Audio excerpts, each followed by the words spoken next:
आज हम पढ़ने जा रहे हैं वुमेन सुपरवाइज़र एग्ज़ाम के लिए अप्रैल मंथ करंट अफेयर।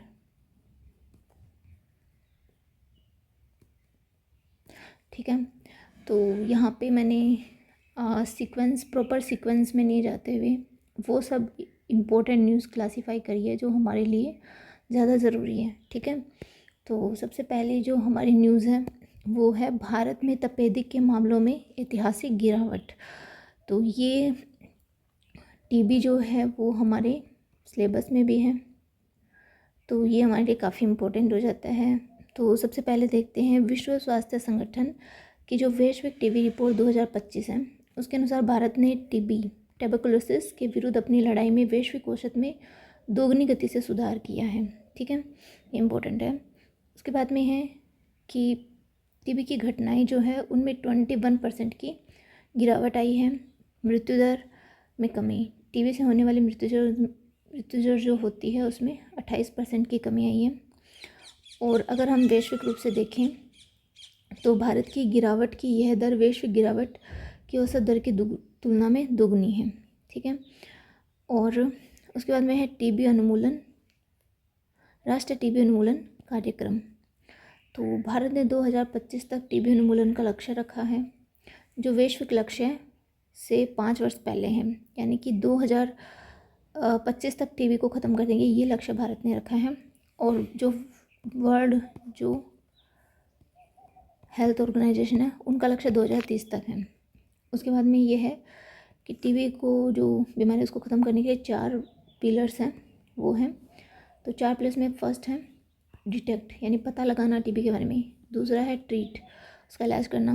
तीसरा है बचाव, पहले से ही बचाव कर लिया जाए। और चौथा है सहयोग, क्योंकि जो टीबी से पीड़ित जो रोगी होती हैं उनको समाज में भी काफ़ी समस्याओं का सामना करना पड़ता है, तो उसके लिए है।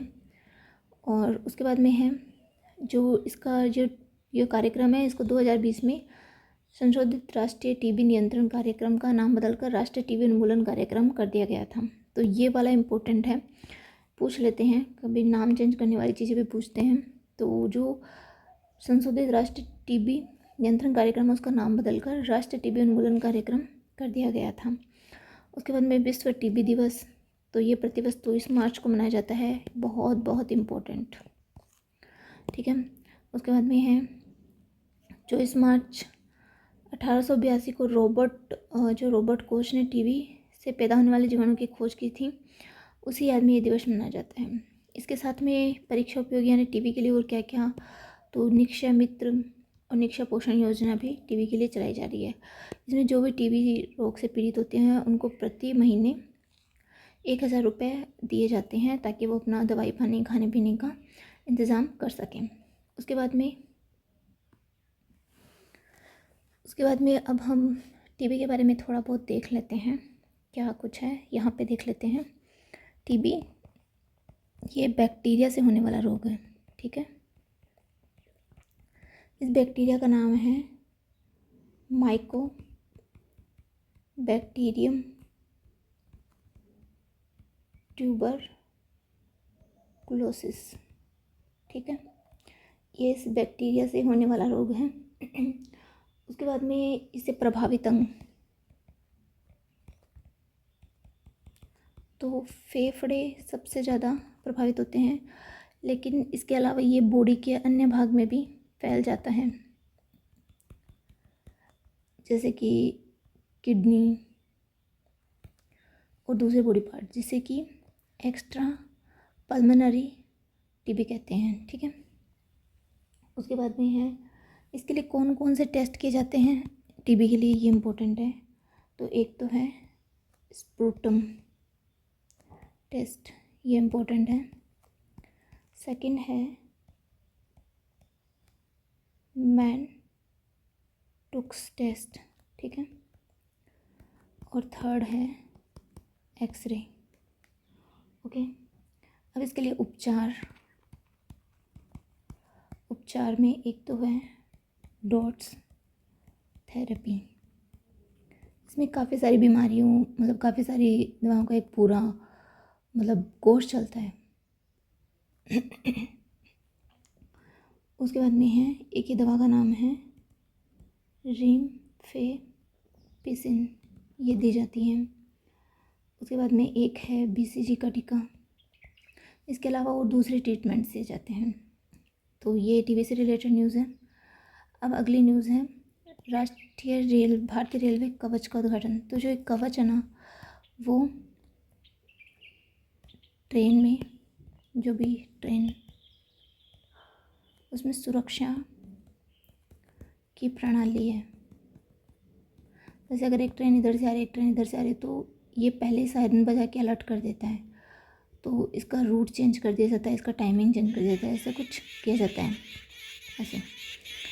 और इसके बाद में है एग्रीस्टेक, ये बहुत इंपॉर्टेंट है। ये एक डिजिटल पब्लिक इंफ्रास्ट्रक्चर है जिसे 2024 में लॉन्च किया गया था। ये किसानों के लिए अनूठी पहल है, याद रखना किसानों के लिए। एग्री है तो याद रख सकते हैं किसानों के लिए। और इसमें इस पहल के तहत करीब 2025 में सभी राज्यों में डिजिटल फसल सर्वेक्षण किया गया। ठीक है, इस योजना के तहत डिजिटल जो क्रॉप सर्वे वो किया जाता है। एग्री स्टेज में किसानों को एक ID मिलती है, जिससे कि उनके खाते में पारदर्शी और सीधा जो भी उनका लाभ होता है वो स्थानांतरित हो जाता है। कौन कौन से लाभ स्थानांतरित होते हैं? तो PM किसान योजना का, PM किसान निधि, फसल बीमा और न्यूनतम समर्थन मूल्य, ये 3 प्रकार के डायरेक्ट ट्रांसफ़र हो जाते हैं। उसके बाद में अन्य जो सेवाएं जैसे ऋण, बीज, उर्वरक, इन सब के लिए भी हेल्प मिलती है। 4th न्यूज़ हमारी वो है भारत की जो पहली सेमीकंडक्टर सुविधा है वो साणंद गुजरात में स्टार्ट की गई है। इसका माइक्रोन का प्लांट किया गया है।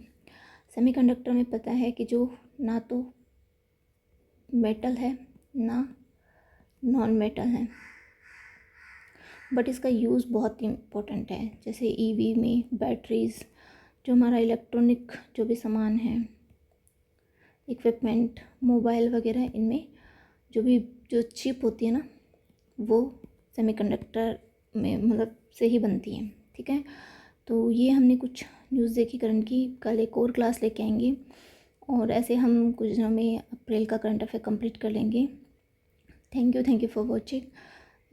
और अगली क्लास के लिए अगर आप चाहते हैं कि अगली क्लास आए तो उसके लिए like, share, comment. Thank you.